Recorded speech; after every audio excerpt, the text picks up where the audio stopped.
বিসমিল্লাহির রহমানির রহিম। এখানে আমাদের আরেকটি ছাঁটা মানে খাটা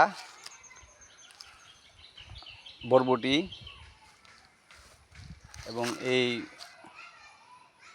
বরবটিগুলো মনে হয় অচিরেই ধরবে। 30-35 দিনে ধরে, এইগুলি মাত্র 25 দিন বয়স। এখানে আছে আমাদের এইগুলি কি ঝিঙ্গা নাকি দুন্দুল আমি সঠিক চিনতে পারছি না, যদিও বাজার থেকে বলেছিলাম দুন্দুলে ছাড়া দিতে। এখানে আরও বরবটির গাছও আছে, দেখেন কত সুন্দর করে তারা বেড়ে উঠছে। এখন এই যে দেখেন আমার লাউ গাছ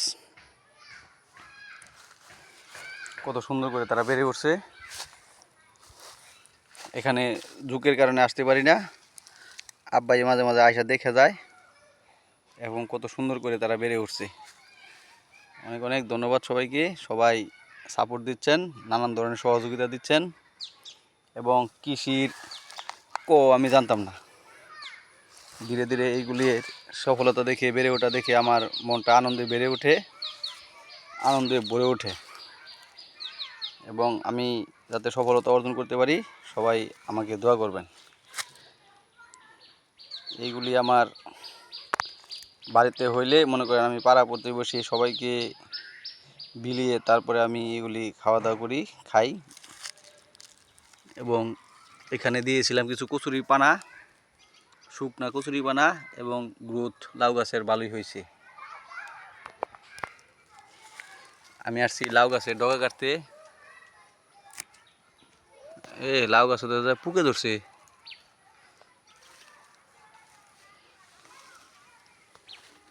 আজকে ওষুধ দিতে হবে।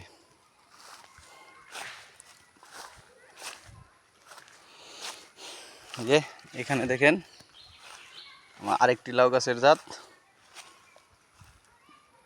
এবং তারা ধীরে ধীরে বেড়ে উঠছে, অল্প কিছুদিনের ভিতরে তারা বেড়ে উঠছে।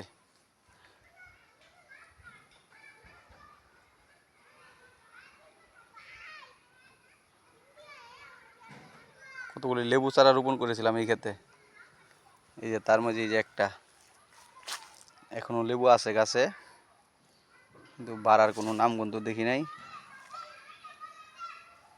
আজকে দেখা যায় ঝুঁক এখনো দেখা পাইলাম না,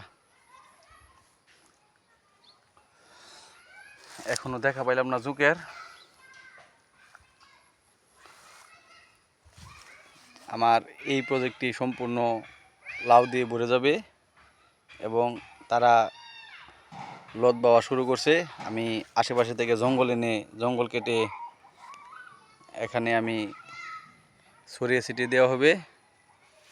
আমার আব্বাই যে এখান থেকে সার দেওয়ার পরে খুব সুন্দর ঘাস হয়েছে, এখান থেকে আমার আব্বা ঘাস কেটে নেয় প্রতিদিন।